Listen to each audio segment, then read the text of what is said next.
Hello and Assalamualaikum everyone. Wishing you a great day today. Today, me and my friends Husna Hayati and Nur Faradina will be presenting about contract and estimating for clause 53 and 79. My name is Dini Shaira binti Dishamshuri. My metric number 03 DKA21F1099. Today, I will be presenting and share with you guys about clause 53. Termination on corruption, unlawful or illegal activities. Termination without prejudice to any other rights of the government.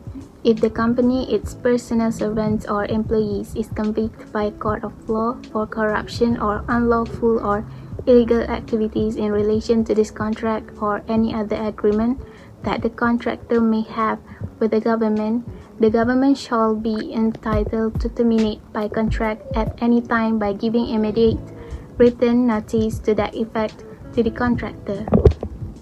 Consequences of termination. Upon such termination under clause 53.1, A. The government shall be entitled to all losses, costs, damage and expenses including any incidental cost and expenses incurred by the government arising from such termination.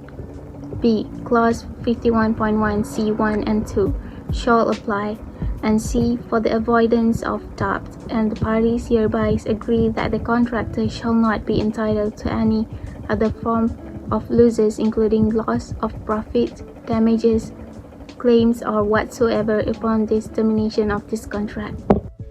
So that's all from me. I pass this presentation to my friend Husna Hayati. Assalamualaikum. My name is Husna Hayati binti Muhammad Zamri. My matrix number is 03DKA21F1077. I will continue to present by the clause 51.1 C1 and 2 shall apply because this clause is terminated under clause 53. The clause 51.1 is all about default of obligation. If this agreement is terminated under clause 51.1b. The first one is consequence of termination, and then the contractor shall forthwith cease all operation of the works, carry out any protection work so as to secure the site, equipment, goods, material therein against any deterioration, loss or damage, and to do all things necessary so as to leave the site in a clean and tidy condition, and then to remove its personnel and work from the site.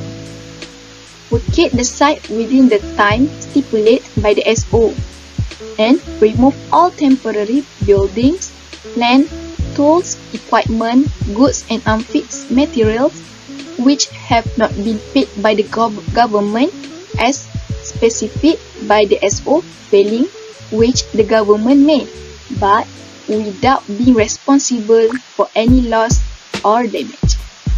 And then to remove and sell any such property belonging to the contractor, holding the proceeds less all costs incurred to the credit of the contractor. Next presentation is either under clause 53. The first one, terminate all third-party contracts entered into by the contractor for the purpose of this contract. The second one, assign to the government if so required by the SO at no cost or expenses to the government. The benefit of any agreement for the supply of materials or goods and or for the execution of any work or service for the purpose of this contract.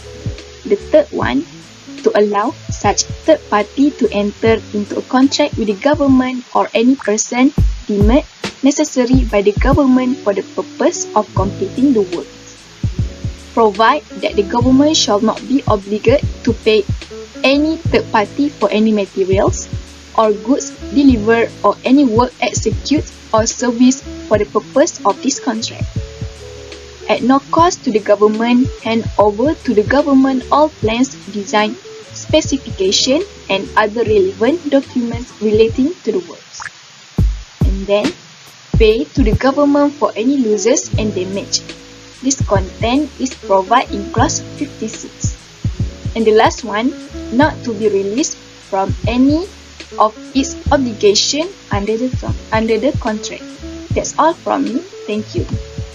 Hello, my name is Nafardina binti Abdulgapar. My metric number 03DKA21F1007.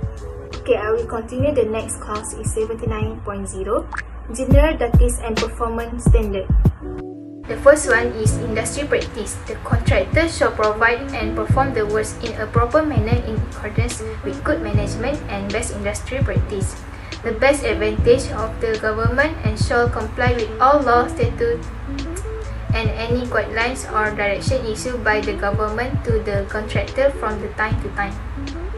Second one, competency. The contractor shall provide and perform its obligation under this contract. That all appropriate measures expected of a competent company using due care and skill of a professional person providing similar service or works to ensure that the works comply with the terms and conditions of this contract. And last but not least, government interest. The contractor shall all the times perform the works in such manner as will always safeguard, protect the government's interest, and take all necessary and protect the government interest.